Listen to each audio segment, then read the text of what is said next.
నమస్తే రమ్మగారు. నమస్తే జయ. రమ్మగారు, ఏదైనా ఒక మంచి కథ చెప్పండి రమ్మగారు. చాలా రోజుల నుంచి ఒక కథ చెప్పాలనుకుంటున్నాను జయ.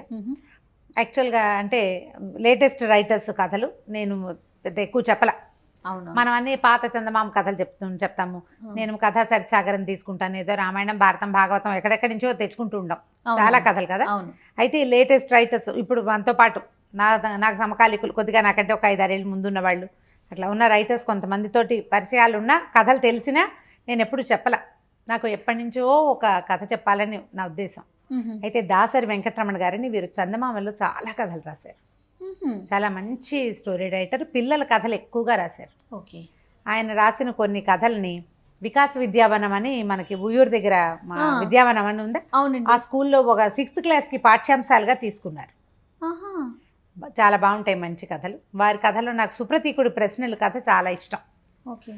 అంటే ఇలాంటి కథలు మనం అక్బర్ బీర్బల్లోను, తర్వాత ఏమో కొంతమంది రాజుల కథల్లోను, ఎలా అంటే మన యక్ష ప్రశ్నలు లాంటి ప్రశ్నలు ఉన్న కథలు నాకు ఇష్టం. అవి వీరు రాసిన ఈ సుప్రతీకుడు ప్రశ్నల కథలు చాలా ఇష్టం. ఇటీవల ఒకసారి మాట్లాడాను నేను ఎప్పుడో వారితోటి. అయితే నేను కొత్త రైటర్స్ చెప్పాలంటే నేను బాగా న్యాయం చేయలేనని అనుమానంతో నేను చెప్పనండి అంటే, చెప్పండి అమ్మా ఈ కథ మీరన్నారు. ఆయన పర్మిషన్ తోటి అది చెప్పాలనుకుంటున్నాను అనమాట. సుప్రతీకుడు ప్రశ్నలు కాదు రమ్మగారు, ఇలా రైటర్స్ చెప్పేటప్పుడు ఒక చిన్న సమస్య ఎదురవుతుంది. బహుశా మరి మీ దాకా వచ్చిందో లేదో నాకు తెలియదు, కానీ ఏంటంటే వాళ్ళ రైటప్ ఒక రకంగా ఉంటుంది, నేరేషన్ ఒకలాగా ఉంటుంది. మీరు చెప్పేటప్పుడు మీ పద్ధతిలో వెళ్ళిపోతుంది, ఆ ఫ్రేమింగ్ అంతా అందులోనే ఉంటుంది. బట్ మీరు చెప్పే విధానంలో చెప్తారు కదా, కొన్ని కామెంట్స్ చూడటం, మేము ఇలా చెప్పలేదు కదా, మేము ఇలా రాయలేదు కదా అనేసి. సో దానివల్ల కొంతమంది రైటర్స్ కథల్ని మనం తీసుకోలేకపోతున్నామండి. మీరు ఫేస్ చేశారా? నేను ఫేస్ చేయలేదు, కానీ వస్తుందని నా ఉద్దేశం. ఎందుకంటే నేరేషన్ చేసేటప్పుడు చదివితే యథాతథంగా చదివేస్తాం, చెప్పేటప్పుడు అలా యథాతథంగా రచయిత తాలూకు పూర్తి భావాలని నేను ఆవిష్కరించలేకపోతాను. నా మీద నాకు కూడా డౌట్లు ఉన్నాయి చాలా. అంటే మీ పద్ధతి మీది కదా రమ్మగారు, ఎవరి పద్ధతి వాళ్ళకు ఉంటుంది కదా, మీది కానిది మీరు చెప్తున్నారు. అదే అలాంటప్పుడు కొంచెం తేడా వస్తుంది కదా, నేరేషన్లో మారుతుంది.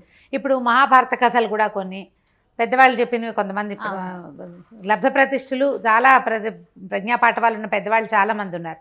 ఆయన అలా చెప్పారు, మీరు ఇలా చెప్తున్నారు, అలాంటి ప్రశ్నలు వస్తూ ఉంటాయి. ఇప్పుడు ఆ క్యారెక్టర్లోకి వెళ్ళిపోతాం, కథలోకి వెళ్ళేటప్పుడు ఒక్కొక్కళ్ళు ఏ భావానికి లోనవుతారో ఆ భావం పెద్దదైపోతూ ఉంటుంది. అట్లా జరుగుతుంది. అట్లా నేను అందుకని తొందరవాడి ఈ కథలు తీసుకోను. దయచేసి రైటర్స్ అలా తీసుకోకుండా ఉంటే బాగుంటుందని మనం, ఎందుకంటే మంచి మంచి కథలన్నింటినీ కూడా మనం అందరికీ అందించగలుగుతాం. అవును, రైట్, వాళ్ళు ఇష్టపడాలిగా, అది కదా సమస్య. అయితే ఈ సుప్రతీకుడు ప్రశ్నల్లోకి వెళ్దాం. ఇది రత్నగిరి సంస్థానం అనే ఒక రాజ్యానికి సత్యాకరుడు అని ఒక రాజుగారు ఉండేవారట. అయితే ఆయన రాజ్యంలో చాలా గొప్ప గొప్ప పండితులు ఉండేవారు. ఆయన కవిగాయక పోషకుడు. ఎవరెవరో వేర్వేరు దేశాల నుంచి ఈ సంస్థానానికి, రాజ్యానికి వచ్చి ఈయన దగ్గర ఉన్న పండితులతోటి వాదించి ఎవ్వరూ గెలవలేకపోయేవారు. సత్యాకరుడికి తన పండితుల పట్ల ఆయనకి చాలా అత్యద్భుతంగా, అంటే ఒక సంతోషం అన్నమాట. మా దగ్గరున్న పండితులు మహాద్భుతమైన పండితులు మా రాజ్యంలో. అయితే తన పండితుల యొక్క ప్రతిభా విశేషాలకి చాలా మెచ్చుకుని ఆయన ఏం చేశారట, ఒక బంగారు గంటని తయారు చేయించారు. అది బయట వేళ్లాడి కట్టించారు. ఎవరైతే పండితులు ఈ గంట కొట్టి నన్ను అడిగి మా పండితుల్ని కనుక ఓడిస్తే వాళ్ళకి 1,00,000 వరహాలు బహుమతిగా ఇచ్చి ఈ గంటను కూడా వారికే బహుమతిగా ఇస్తానని ప్రకటించారు. 1,00,000 వరహాలు, బంగారపు గంట. తర్వాత ఈ రత్నగిరి సంస్థానంలో ఉన్న పండితుల్ని ఓడించారనే జయపత్రిక. చాలామంది ప్రయత్నం చేశారు, కానీ ఎవరు గెలవల. వాళ్ళకి మొత్తం ఆ దేశంలో ఉండే ప్రజలందరికీ కూడా అదొక గొప్పగా ఉంటుంది కదా, మా రాజ్యంలో పండితులు చాలా గొప్పవాళ్ళు, అంటే విద్యా విధానం స్ట్రాంగ్గా ఉంది. అయితే కొంతకాలం ఇలా గడిచాక కంకణుడని ఒక కవి గారు ఇక్కడికి వచ్చాడు. ఆయన మహాపండితుడు, వేదాంగాలు చదువుకున్నారు, మంచి శాస్త్ర జ్ఞానం ఉంది, మంచి బాగా తెలివిగల ఆయన వచ్చారు. వస్తే ఇక్కడ ప్రయత్నం జరిగింది. ఆయన వచ్చాడు, నేను వీళ్ళతో వాదిస్తానన్నాడు. శాస్త్ర చర్చ కూర్చుంటే మొదటి 2 రోజులు అసలు ఊళ్ళో అందరూ దాని గురించే మాట్లాడుకున్నారు. ఆయన మంచి ధీటుగా ఉన్నాడు ఇక్కడ ఉన్న వాళ్ళతోటి. 3వ రోజుకి ఈ రత్నగిరి సంస్థానంలో పండితులు కొంచెం మెత్తబడ్డారు. కంకణుడికి గెలిచేందుకు అవకాశం ఉన్నట్టు కనపడుతోంది. 4 రోజుల తర్వాత కంకణుడే గెలుపొందాడు. గెలుపొందేసరికల్లా ఇంకా ఏం చేస్తారు, 1,00,000 రూపాయలు ఆయనకు సమర్పించారు, బంగారు గంటని ఆయనకు స్వాధీనపరిచారు, జయపత్రిక ఇచ్చేశారు. దేశంలో ప్రజలంతా అల్లాడిపోయారు. చాలా బాధపడిపోయారు. అయ్యయ్యో మన పండితులు ఓడిపోవటం ఏమిటి, ఇంత విద్వాంసులు మన వాళ్ళు, కొంచెం దిగులు పడ్డారు. ఆయన ఇవి పట్టుకుని వెళ్తుంటే ఆయనకి ఒక పశువుల కాపరి కుర్రవాడు ఒకడు ఎదురొచ్చాడు. ఆయన చాలా గర్వంగా ఉంది. ఎక్కడైనా మనం గెలిచాము అనగానే వ్యక్తులకి గర్వాలు వస్తాయి సహజంగా, వెంటనే. అయితే ఈ వచ్చిన కుర్రాడి పేరు సుప్రతీకుడు, యువకుడు, 20-25 ఏళ్ళు ఉంటాయి. ఆ అబ్బాయి ఏం అడిగాడంటే, ఆయనకి ఆ కుర్రాడికి కళలంటే వల్లమాలిన అభిమానం, తమ నగరంలో ఉన్నటువంటి పండితుల యొక్క పాండిత్యం పట్ల చాలా ఆసక్తి ఉన్నాయి అబ్బాయికి, చాలా గొప్ప ఉంది. ఈ కంకణుడు గెలుపొందటం మీద అతనికి చాలా అసంతృప్తిగా ఉంది.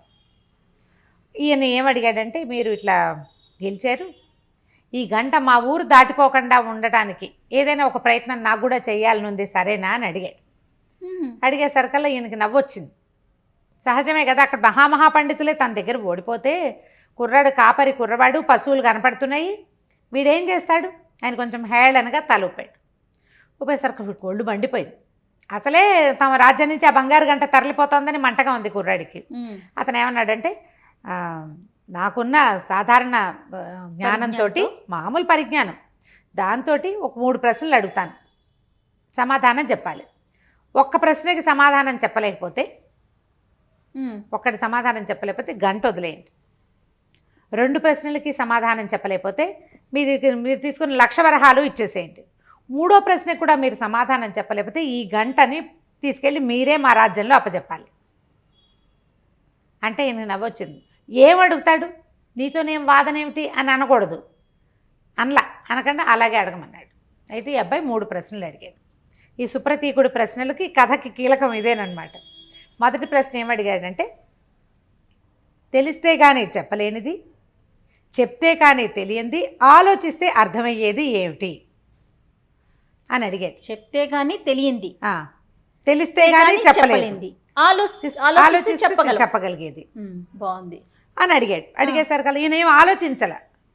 చెప్తే కానీ, ఇప్పుడు నువ్వు ఉన్నావు, నీ పేరు చెప్తే కానీ నాకు తెలీదు, అంతేగా, నీ పేరు నాకు తెలిస్తే కానీ నేను చెప్పలేను. అవును, ఈ రెండింటి మీదే ఆలోచించాడు. ఆలోచిస్తే అర్థమవుతుంది అనేది వదిలేసాడు. 3వది వదిలేసి ఆయన ఏమన్నాడు, ఏముంది పేరు, మనిషి పేరు అన్నాడు. అనగానే కాదన్నాడు ఆ సుప్రతీకుడు. మనిషి పేరు చెప్తే తెలిసిపోతుంది, అందులో ఆలోచనకి ఏముంది? నీ పేరు నాకు తెలియతే నేను ఎంతసేపు ఆలోచించినా నీ పేరు నేను చెప్పలేను. అంతేగా, మనిషిని చూసి పేరు చెప్పలేము.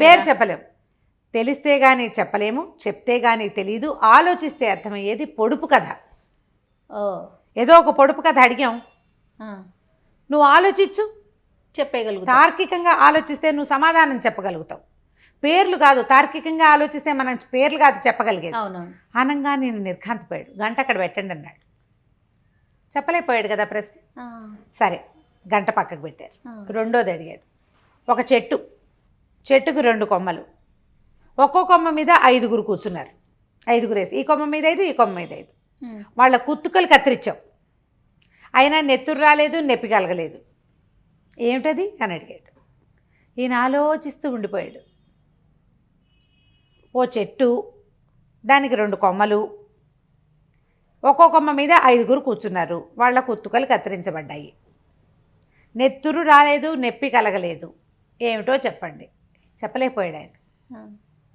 ఏంటి బట్టి వేళ్ళు గోళ్ళు, ఒక మనిషి, చెట్టు, అతను 2 కొమ్మలు, 2 చేతులు, ఒక్కో దాని మీద 5గురు కూర్చున్నారు. గోళ్ళు కత్తిరించాం, ఒక చుక్క నెత్తురు కూడా రాలేదుగా. నెత్తురు రాదు, నొప్పి రాదు, గోళ్ళు కత్తిరిస్తే నొప్పి ఎక్కడ వస్తుంది? లేదు. అది తీసి 1,00,000 రూపాయలు తీసి పక్కన పెట్టాడు. ఇంక ఇప్పుడు 3వ సమాధానం చెప్పాలి. ఒక పెద్ద రాజ్యం, సౌశీల్య రాజ్యం. మొన్నటి వరకు రత్నరాజు ఒక ఆయన, రత్నశీలుడు మహారాజు పరిపాలించాడు. రత్నశీలుడు మరణానికి ముందు ఎవరు పరిపాలించారు ఆ రాజ్యాన్ని? వీళ్ళకి సౌశీల్య రాజ్యం పక్కనే ఉంది. ఆ రాజుల పరంపర అందరికీ తెలుసు. రత్నశీలుడు మరణించడానికి ముందు ఎవరు పరిపాలించారు అని అడిగితే ఈయన వెంటనే అందులో పెద్ద ప్రశ్న ఏమిటి? రత్నశీలుడికి ముందు సౌశీల్యుడు పరిపాలించాడు అన్నాడు. ప్రశ్న ఏమడిగాడు? మరణానికి ముందు ఎవరు? రత్నశీలుడు మరణానికి ముందు రత్నశీలుడే పరిపాలించాడు. ఓహో, ఓడిపోయాడు 3వ ప్రశ్న కూడా. ఎంత క్లియర్గా ఉంది చూడు. ఒక రాజ్యానికి ఒక 10 మంది రాజులు ఉన్నారు, చాలా గొప్పది. అందులో ఒక రాజు మరణానికి ముందు ఎవరు పరిపాలించారు అంటే మరణానికి ముందు ఆయనే పరిపాలిస్తాడు. ఈ రాజు కంటే ముందు పేరు చెప్పేస్తాం గబుక్కున. అంతే అట్లా ఆ లాజిక్ తన్నేసరికి ఇప్పుడు ఈయన ఏమి చేయలేపాడు కంకణుడు. వెంటనే ఆ గంటనెత్తి పల్లకీలో పెట్టించి తీసుకెళ్ళి ఊళ్ళో చెప్పాడు. ఆ రాజు పల్లకీతో పాటుగా గంతులేస్తూ వచ్చిన సుప్రతీకుడిని రాజ్యంలో ప్రజలందరూ చూశారు. ఆ గంటని వెనక్కి తెప్పించడానికి ఆ పిల్లవాడు చేసిన ప్రయత్నం అన్నమాట. ఇది తీసుకెళ్ళి రాజుకు అప్పచెప్తే రాజు ఆశ్చర్యపోయాడు. పశువుల కాపరి కుర్రవాడికి ఇంత ప్రజ్ఞ, ఇంత మహాపండితుడిని ఓడించగలిగాడా? ఇందులో 3 ప్రశ్నల్లో కేవలం లాజికే ఉంది అంతే. దీనికి ఆ మహాద్భుతమైన పాండిత్యం ఒకళ్ళ బ్రెయిన్ వాడాలి అంతే. అయ్యేసరికల్లా ఆయన ఆ కుర్రాడు ఏం చెప్పాడంటే, మాది పండిత వంశమే ప్రభు, సంపదలన్నీ పోయి నేను పశువుల కాపరిగా ఉన్నానని చెప్తే ఆ కుర్రవాడిని తమ పండితుల సదస్సులో అతన్ని కూడా చేర్చుకున్నారు మంచి జీతం మీద. తదనంతరం చదువుకునేందుకు సుప్రతీకుడిని తమ రాజ్యంలో ఒక మంచి పదవిలోకి నియమించుకున్నారు. ఆ గంటని మళ్ళీ యథాస్థానం ప్రవేశయామి చేసి చక్కగా కట్టేశారు. కంకండుకు ఒక నమస్కారం పెట్టి పంపించేశారు. శభాష్. సుప్రతీకుడి ప్రశ్నలు అంటే ఇప్పుడు మన రాజ్యంలో నుంచి ప్రతిభా పాఠవాలు ఇక అక్కడున్న పాండిత్యంలో పండితులు ఎవరైతే ఉన్నారో ఆ సమూహానికే కాదని రాజ్యంలో ఉన్న వాళ్ళందరూ కూడా ఎంతో కొంత ప్రతిభాశాలుడే ఉంటారు. ఈ రాజ్య గౌరవాన్ని బయటికి పోనివ్వకూడదనేంత రాజభక్తి కలిగిన వాళ్ళు రాజ్యంలో చాలామంది ఉన్నారని, అందులో పశువుల కాపర్లు కూడా వాళ్ళ ప్రయత్నం వాళ్ళు చేయగలరని చూపించటమే ఈ కథ. అంటే ఎవ్వరూ అతిథులు కాదు అంతే కదా. అంతే. ఆ రాజ్యంలో ఉన్న వాళ్ళందరూ పండితులే, ప్రతి వాళ్ళు తార్కికంగా ఆలోచించగలిగిన వాళ్ళే. వాళ్ళ రాజస్థానం గురించి ఎంత చక్కగా ఆలోచించాడో చూడండి. ఆలోచించి తమ పరువు బయటికి పోకుండా దాన్ని నిలబెట్టుకున్నాడు. శభాష్. మంచి కథ, చాలా బాగుంది. ఎప్పటి నుంచో చెప్పాలనుకుంటున్నా, మొన్న పర్మిషన్ ఇచ్చేశారు ఆయన. చెప్పండి ఎలా చెప్తారో చూద్దామని. సో ఈ సుప్రతీకుడి ప్రశ్నల్ని కొంచెం ఆలోచించి తార్కికంగా పిల్లల్ని అడిగి సమాధానాన్ని రాబడితే చాలా బాగుంటుంది. ఇలాంటివి మనకు చాలా కథ, లాజికల్ క్వశ్చన్స్ కదండి. తప్పకుండా రమ్మగారు. Thank you so much. నమస్తే.